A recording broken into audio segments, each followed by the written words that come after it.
Today, we're diving into the ongoing conflict between Israel and Iran. Tensions are at breaking point, and many are speculating about Israel's next move. How far will they go in their response to Iran, and what are the possible consequences for the region and beyond? So, what we're expecting from Israel in the next 24 to 48 hours? Israel has made it clear that it's planning a strong, swift response to recent attacks. The aim will be to hit Iran where it hurts the most, its military capabilities. We are talking about targeting key weapon sites, military silos, missile production facilities, and potentially even nuclear sites. What's crucial here is that the Israelis aren't going to take half measures. They've indicated a readiness to act decisively, even if it means stepping into more dangerous territory. The US administration under President Biden has offered its support to Israel, but has expressed a reluctance about backing strikes on Iran's military capabilities.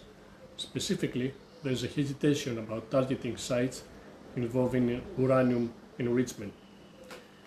Israel, on the other hand, has made it clear that it won't hold back.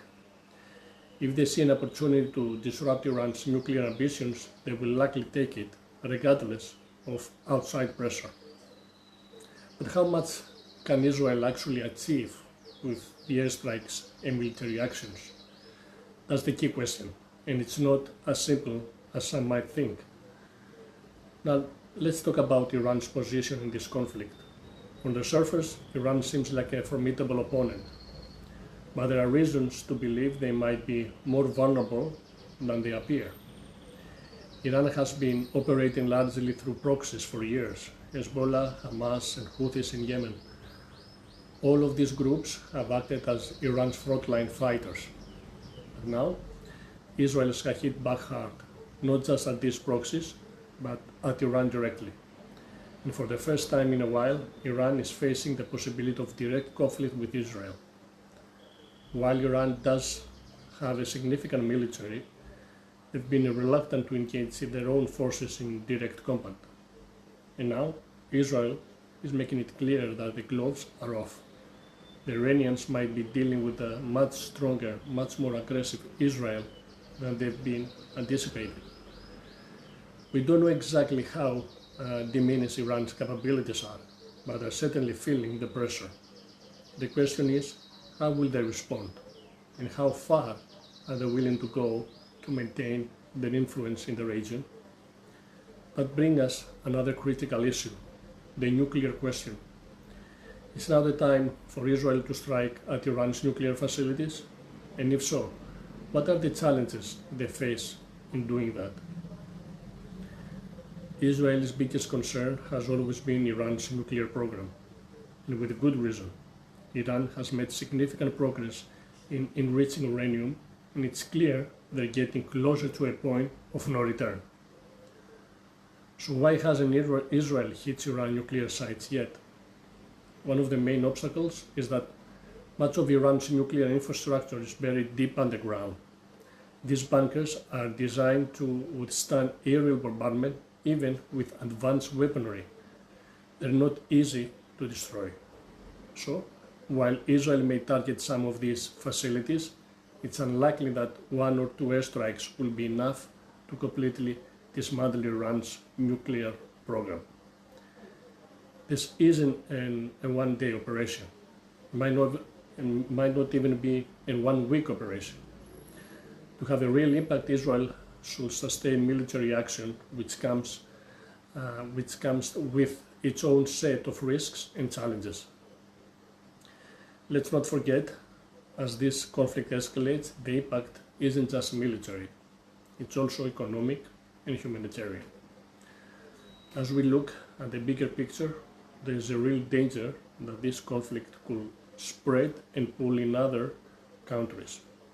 Hezbollah in Lebanon, Iran's proxy forces in Syria, and even the Houthis in Yemen are all potential players in this growing crisis.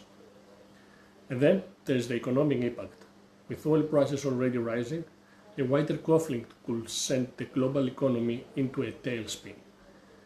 If fighting spreads, especially if key oil producing regions in the Middle East are targeted, we could see a significant increase in oil prices, possibly triggering a global recession. It's not just about military power. This conflict will affect millions of people around the world, from the streets of Beirut to the stock markets of New York and London. And let's not forget the human cost. As we speak, countries are already making plans to evacuate the citizens from Lebanon and other hotspots in the region. Australia, for instance, had dispatched a Royal Australian Air Force plane to Cyprus to help repatriate Australians who might be stranded in Lebanon. This is a logistical nightmare, as commercial airlines shut down due to the fighting. Governments are facing against the clock to get their people out safely. The longer this conflict drags on, the more difficult these evacuations will become. And it's not just foreigners trying to leave. Thousands of civilians are fleeing the region, trying to escape the violence. The humanitarian crisis that's unfolding is something that will take months, if not years, to fully recover from. Israel is determined to respond aggressively, and Iran is unlikely to back down. The next few days will be critical in determining whether we are heading towards an all-out war or if there's still a way to de-escalate the situation. One thing is clear: whatever happens, the consequences of this conflict will be felt far beyond the Middle East. Stay tuned for updates as this situation continues to develop.